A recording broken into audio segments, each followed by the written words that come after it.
Evening, Auburn fans. I'm Miles Barano with Auburn 24/7 Sports. I'm here with Brandon Marcello and Michael Neislick, and we just got out of a press conference with both offensive and defensive coordinators. So we talked to Chip Lindsey and Kevin Steele tonight.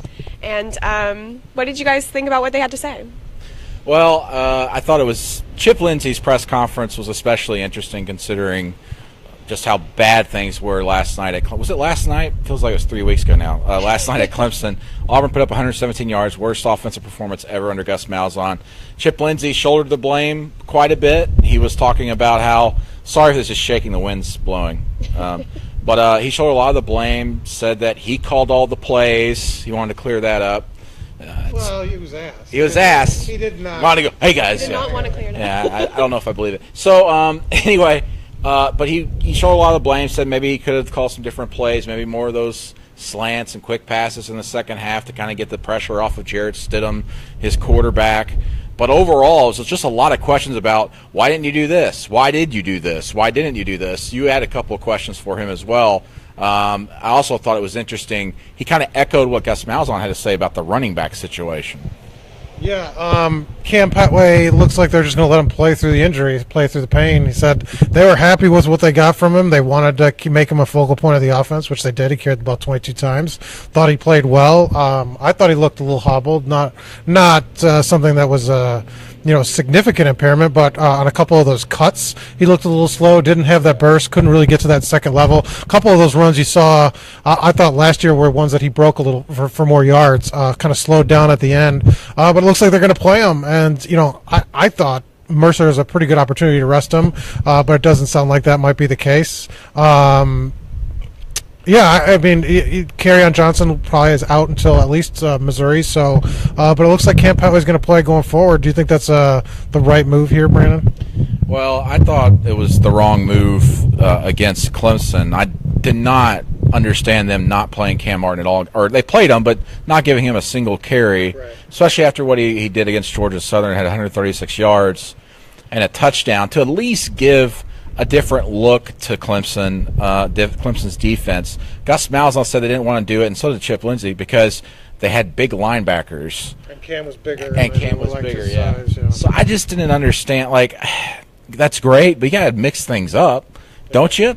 Especially at a running back spot. But it seems like that over these last 2 years, Gus Malzahn's been more and more afraid to go to a second running back in games.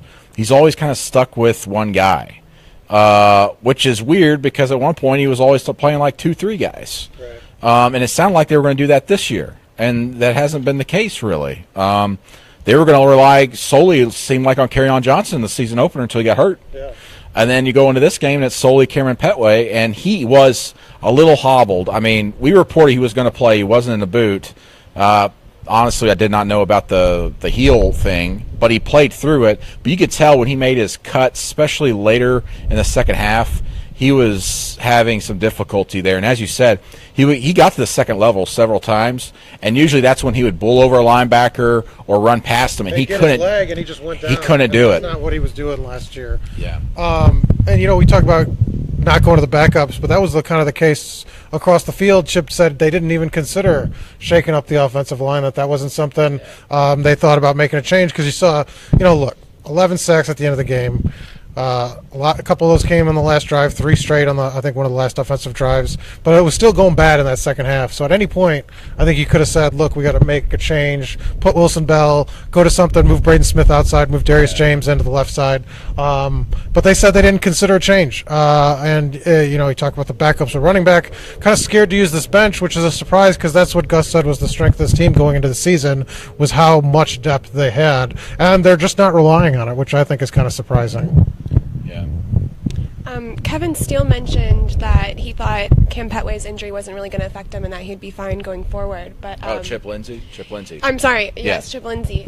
But I happen to think that maybe it's a chronic thing, and that we may be seeing more pain from him in the future. Yeah, it seems a lot of chronic problems with this team. But with Cam Pettway's injury, the heel, I mean, as you said, you mentioned, and we mentioned in stories and podcasts, that's something that runners deal with a lot, basketball players, and that could affect you an entire season because the only way to recover from it is rest. It's just to stay off your feet, put your feet up, and relax. And I would think, we didn't ask Chip Lindsey this tonight because, one, he wasn't going to answer it, but two, maybe Gus Malzahn's the guy to ask, and he probably won't answer it. But I would be shocked if Cameron Pettway plays against Mercer. They need to rest his foot. Chip said, if you looked at the quote, and I put it in there, was that he played through it, and that's what they're going to do. Like he said, that's kind of what we're, they expect him to be able to do, and it's sort of like, well, I mean, yeah, he could do it. He physically, if he can handle the pain, he can play. I mean, that's really, it's his choice. But at the same time, and I mean, they might be thinking, look, it's a long-term thing anyway, so 1 week it's just going to pop back up, so why sit him? But at the same time, you think they'd have to be conscious of his workload, just like when you want to use him, when you want him to be most effective.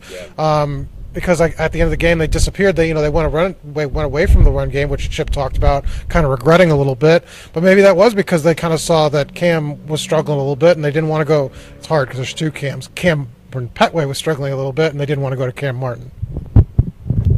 So sounds like both of you are expecting to see Cam Martin this weekend against Mercer. I think Pettway's going to play from what he saw, unless Gus gives us a different update, which I doubt he will. But I would sit Pettway, and I would play Cam Martin and Malik Miller. One, because that's a smart thing to do injury-wise. Two, give them some experience so that if you need them at Mizzou or later in the season because of injury, they have some experience. They need to do it. Malik Miller's, I think, very capable.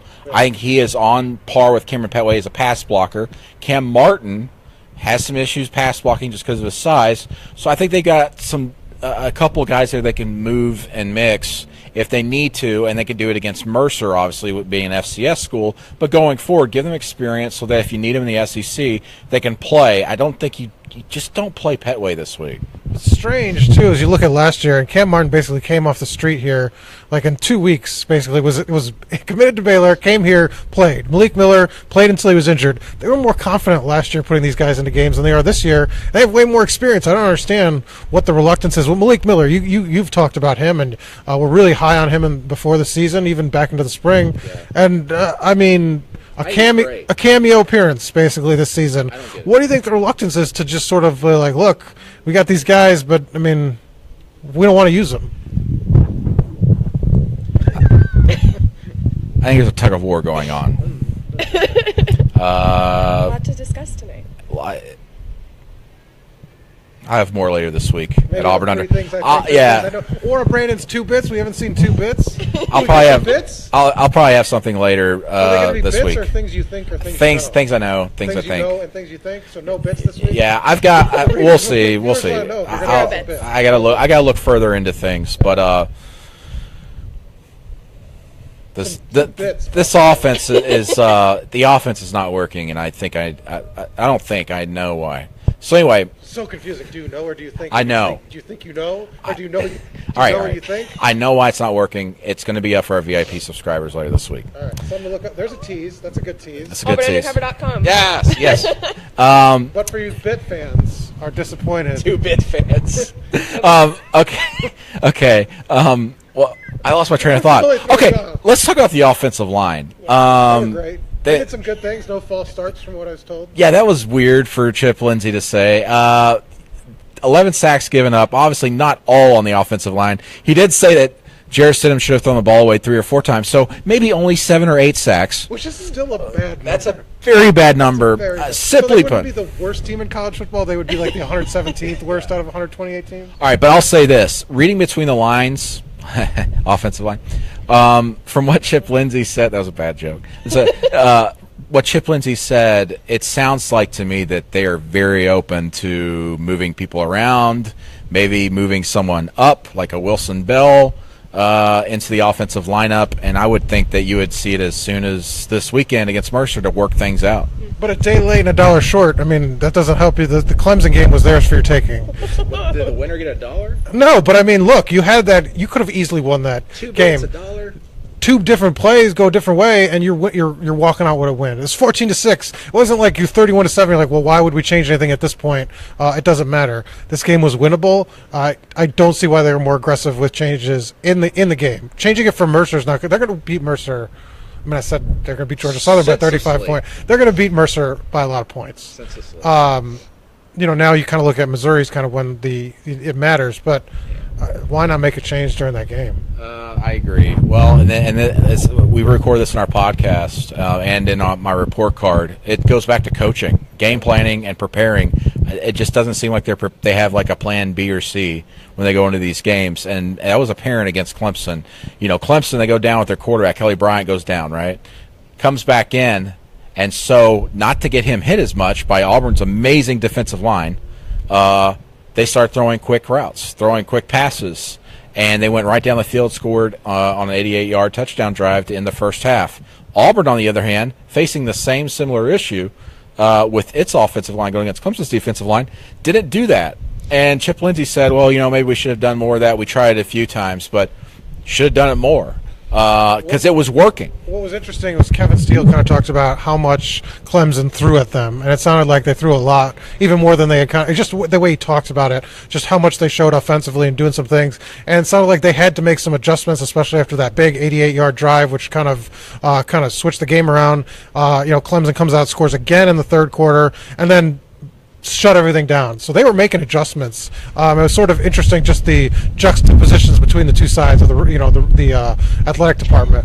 The football team, just how much Kevin Steele, in game wise, has been a very good coach and been able to make those adjustments against teams. They did a lot of good things offensively. They were moving Kelly Bryant around, trying to get away from that pressure, but they were still having success throughout the game after a couple of bumps. But I thought it was really good. It was kind of like that heavyweight title fight we expected, with the offense and Clemson's offense and Auburn's defense kind of going back and forth, trying to scheme each other out. Yeah, and listen, if you're looking for positive in this game to me proved that Auburn's got a top 10 defense and will continue to have one throughout the season, and that could give Auburn the opportunity to win a lot of games. In the end, Auburn only dropped 2 spots in the polls, and I know the polls don't matter right now, but there's that perception among voters and then in the media and nationally about Auburn that now that they're only 15th instead of like 22nd or 20th like I thought they might fall. So if they keep winning, which, listen, they should be 5-1 going into LSU, all of a sudden they're still in the college football playoff discussion. And if you wanted to lose a game, the game you wanted to lose this year was Clemson, right? Absolutely. It's a non-conference game, top 3 opponent on the road. You lost by 1 possession. So in the end, that's what happened. Auburn's defense was crazy good. The offense crazy bad. But a lot of voters and everything are just looking at scores. Right. So in a way that helps Auburn a little bit, even though the game was on prime time. So Auburn still is in good position for things, but man, have they got to fix things offensively, and I'll go more into that later this week at auburnundercover.com. And how did the two of you feel about Jarrett Stidham's performance? Do you think that he just didn't have enough options, or do you think he was looked good before the game? Handsome still, can't take that away from him. Football-wise, struggled. I mean, look, he didn't play football for a very long time. They're throwing a new offense at him. He's facing the best defense he's ever faced. He's on the road. Offensive line's giving him no protection. They got a running back that's hobbled, another running back on the sideline, and receivers they don't want to throw to. So, I mean, what are you going to do, right? I mean, he's got to get rid of the ball. I mean, I wouldn't have wanted to get hit that many times, but outside of that, I mean, none of it worked. And Stidham was part of that, but I don't think he was sort of the sole cause. No. He could have been better. He could do a lot more, I think, in the passing game. But he wasn't getting help, and they still could have won the game. So I thought there was going to be rust. I didn't think that 1 week would have cured it all, and it didn't. He needs time. He needs to feel comfortable. I don't get a sense that he's very comfortable back there. I talked to him after the game, so did a lot of people. Well, not like I just talked to him. But he said that he felt like he performed better from week 1 to week 2. He felt like he improved. The numbers don't show it, but you got to consider the offensive line was dreadful and couldn't block water. Can you block water? That doesn't make sense. No one can block water. So, listen, I think Jarrett Stidham knows that he needs to improve. Chip Lindsey has said it a few times, especially with him holding onto the ball too long. And as he said, he could have thrown the ball away 3 or 4 times and avoided sacks. Sorry, the wind's picking up from the incoming hurricane, tropical storm, or whatever. I think that he can improve. He will improve. For everybody blaming it solely on Jarrett Stidham, I saw people on Twitter and on our message board on the body get saying put in Sean. I mean, not put in Sean White, but Sean White would have done Sean better. White on the phone at home and bring him out flying back. Listen. Sean didn't travel the game. As many times as he was pressured and got sacked 11 times, he didn't throw an interception. He didn't fumble. So if you're looking for a silver lining there, and he didn't get injured. Well, if you had Sean White out there, I guarantee you there would have been a fumble or an interception of some sort. The other issue is you look at the red zone, and Stidham didn't really make many mistakes there. The play calling was atrocious, and I mean he didn't call the pitch to Chandler Cox, and if he did, he should be really mad about himself. But I mean he didn't call that play on third down. So I mean they weren't putting him in situations, especially in those red zone calls, to sort of thrive. I mean you talked about the one miss. We all know he had Cameron Pettway. The viewers don't know that. Yeah, you said that at halftime. You said that on the podcast. You said it multiple times. They are. They're fans. Should be. Maybe it'll be one of your bits later this week. But outside of that, but I mean, you had more than one play. You had about 10 plays down there. You had fresh set downs twice, and they weren't putting him in a lot of very good situations. I mean, the play calling was not very good down there. So, and that's not necessarily Stidham's fault. Yeah. Although, as they said, they're consulting him. So I don't know how much he can play. He's not calling plays. So yeah, bad performance by the offense, and the number one reason, offensive line. Number two reason, receivers aren't getting open. Chip Lindsey said that tonight. And number three, a little bit on Jarrett. Top reason, though, is coaching and what's going on behind the scenes. More on that later. All right. Questions? Questions. I'm sure we have a few. Gus Malzahn's not getting fired, so don't ask that. I don't know. Everyone wants to know that. Have one beauty and two ugly beasts. I don't. That's not. Aren't very nice guys. Anyway, that's repetitive. That's not nice. Okay, question. Just before the half, we made a first down with 10 seconds left. Ref did not stop the clock to move chains. Malzahn did nothing. We all know that anything can happen in 10 seconds. I don't know where the question is, but... Is that a question? I don't know. Maybe. It's hard to see those specific things. We had no TV screens in front of us, so like the play clock and the cock, so I mean... That was not something we could see at the way the Clemson press box was set up. I don't know. I don't know, maybe. What do you think the expectations are against LSU? Oh, boy. Too soon to tell? LSU, I think, is going to be a better team at that point in the season. And they'll have the cigars ready. Auburn? No. LSU? No. I think they always do. LSU, it's not LSU's thing. That happened 16 years ago. I know, but don't they rub it in every time they win? No. Again, Michael doesn't know history. I would do it every year you win. You do it. Yeah, to stick it in their craw. Right? Fighting tiger. Michael's a gold prospector. Acting like you stick it in their craw. Okay. That's a phrase. Search for gold. That's contemporary, right? Anyway, so what was the question? How would they do against LSU? Listen, Auburn should. It's been a long day. We've traveled. We've been in like a lot of states. I understand. There's a lot of states. All right. There's a tropical storm warning right now. Auburn should be 5-1 going into the LSU game.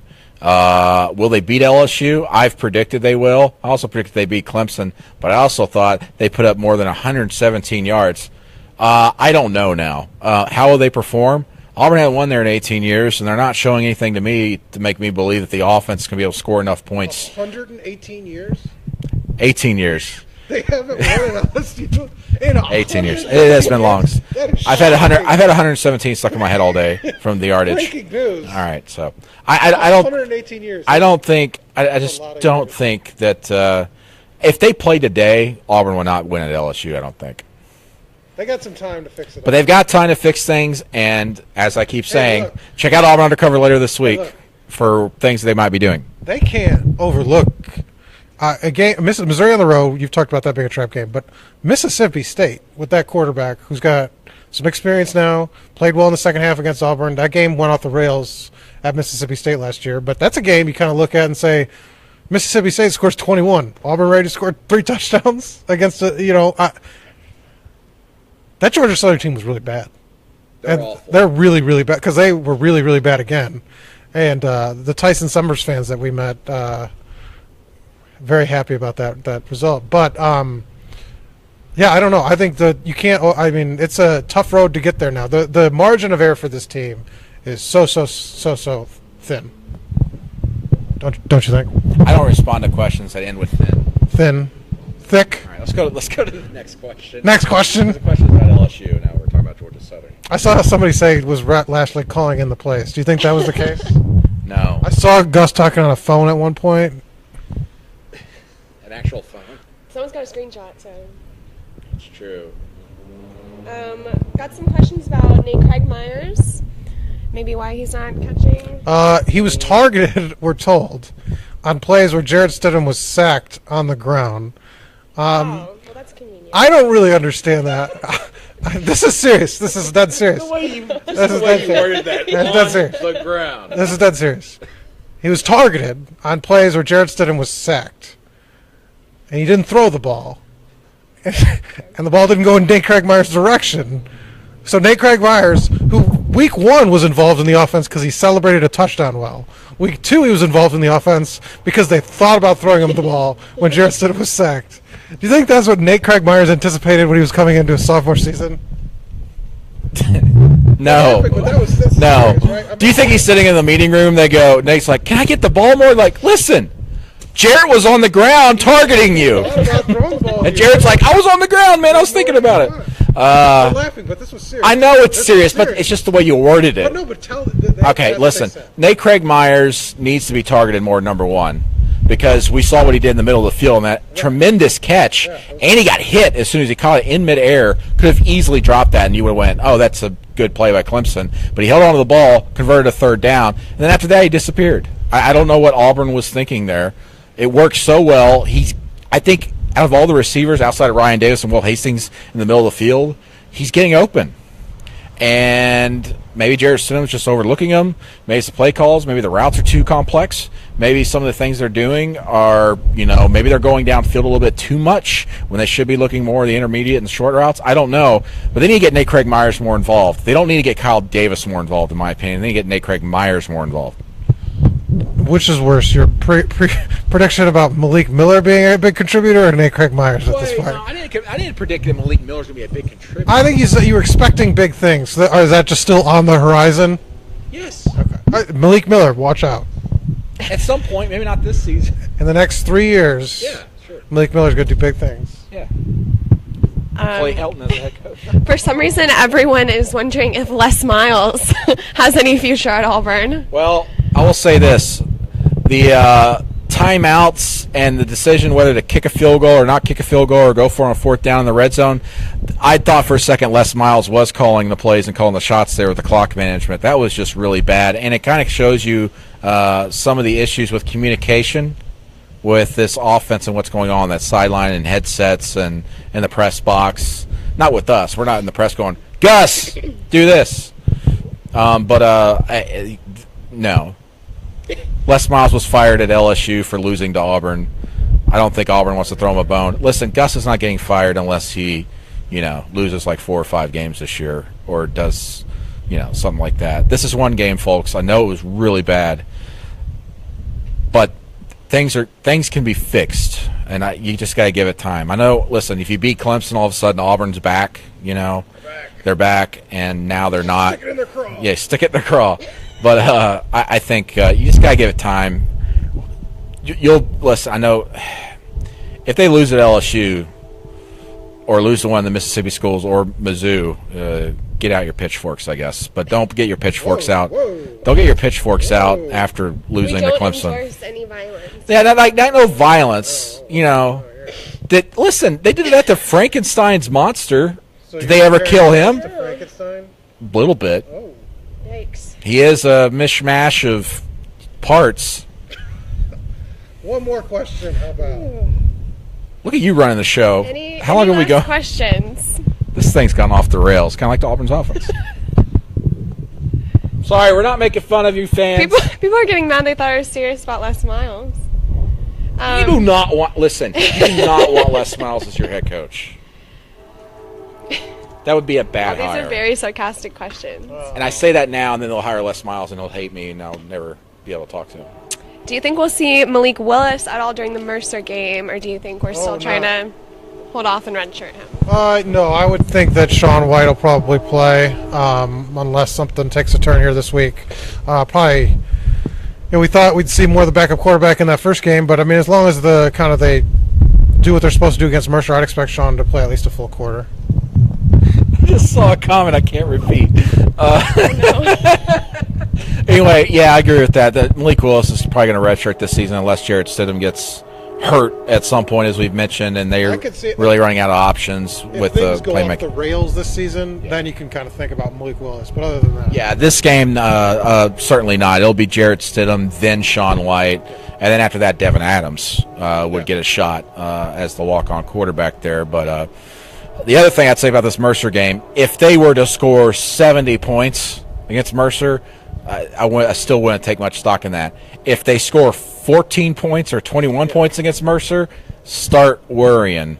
But I don't think even if – I know it's bad to say that, but listen, if they do whatever they want against Mercer, you don't get bonus points from that playing FCS school. If you play bad against an FCS school, that's when you need to start worrying, just like 2015 when Auburn almost lost to Jacksonville State here at Jordan-Hare Stadium. Jordan-Hare Stadium in 2015. So was it 2015? It's 2 years ago. You were but like what? A wee freshman. Freshman? A wee sophomore. I was but a bald sports writer. This hair was here. Yeah. Is that it? All right, guys. That was a good one. I think it was a good one. We had fun. I think they probably stick it in the craw.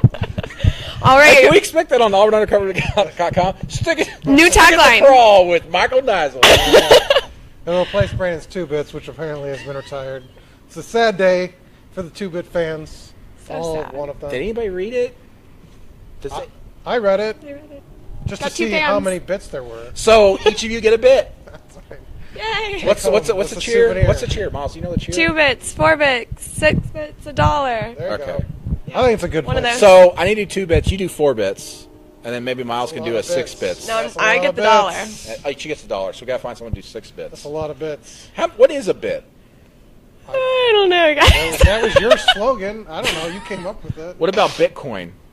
Oh, maybe. I just watched a documentary on that. You all need to get Bitcoin? in on it. Yeah. Bitcoin? That's the future. It's Is the future. What is that? It's a currency. It's like, yeah, it's like the alternative to money. We just lost like 50 viewers. Yeah. Talking Okay. about Bitcoin? All right. Well, bye, everyone. We will see you Tuesday, weather Maybe. permitting. Weather permitting. As long as we're not in a hurricane, we will see you on Tuesday. So have a good night. Check us out at auburnundercover.com. Bye.